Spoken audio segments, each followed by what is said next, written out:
wondered, why do ministers resign whenever there is a scandal?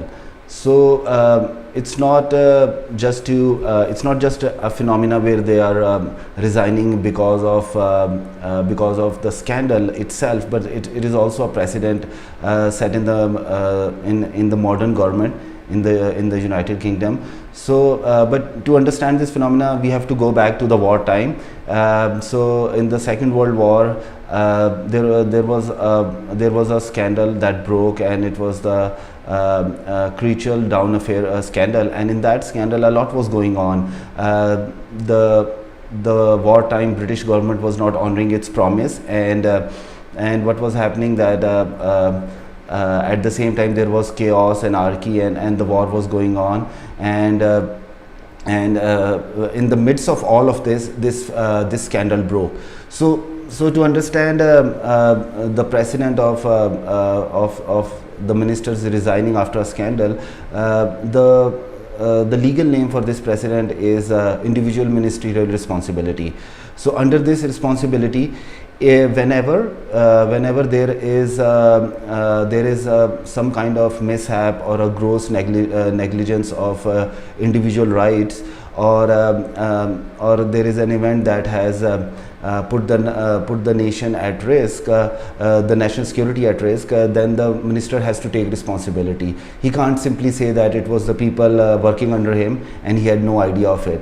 So going back to the scandal, what happened was that the British government at that time, they purchased land from forcefully purchased land from the 3rd Baron Allington, and he was also a decorated officer, and they were using that land to do bombardments. So these were the planes that were used in the Second World War, and they were using that land to practice, and they were throwing bombs and seeing the force of it. And while they were doing that, what happened was that the war was coming to an end, and Sir Winston Churchill, he made a promise in the parliament. He said that all the land that has been acquired by force will be given back to the people from whom they have been acquired, and he made that promise, and he said if the use of the land is not needed for the wartime anymore, it would be returned. So this promise was made, and but in reality what happened was that the land was given to the Ministry of Agriculture, and Sir Thomas Dugdale was the minister at that time, and the ministry not only did not give back the land to the family of the 3rd Baron Allington, his only surviving daughter Mary, but he also used that land to lease it out to make money for the government, and the prices of the land were inflated to a point where the Baron's family could not buy it back. But the family didn't give up. Mary started a campaign and forced the government to fulfill its promise that Sir Winston Churchill had made in the parliament. So there were a lot of interesting facts going on, and in the midst of all of this, Sir Thomas Dugdale, he had to resign, and when he resigned, he set a precedent that if although he claimed that he had no idea of the land and the details of the land, and that it was how it was used by the government for its own benefit and was not returned to the rightful owners who actually in the wartime gave their land to the government. So he did not claim responsibility, but the precedent that he set was that he was a conservative leader, and the precedent that he set was that even if the responsibility is not directly at you, you have to resign.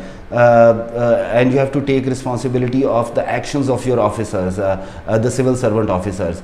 So my views on this precedent is that it's a kind of accountability that is very top down. The minister takes responsibility even if he does not have an idea on what's going on within his ministry.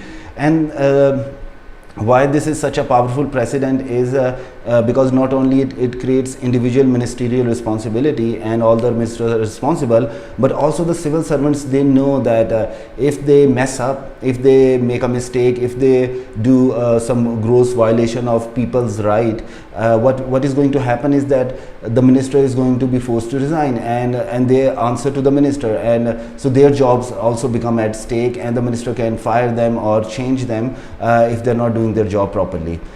So the modern government is filled with all of these interesting precedents and conventions. So I wanted to share one today with you. So if you like the video, please subscribe and share, and also hit the notification button, so you'll be notified of all the new videos that I'll be uploading. And I'll be talking about modern governments, the constitution, and the phenomena of law, what is law, and simple phenomena like what is criminal law, what is a contract, and all of this, just to increase your understanding about the legal field and how the law works. So see you till the next video. Bye bye.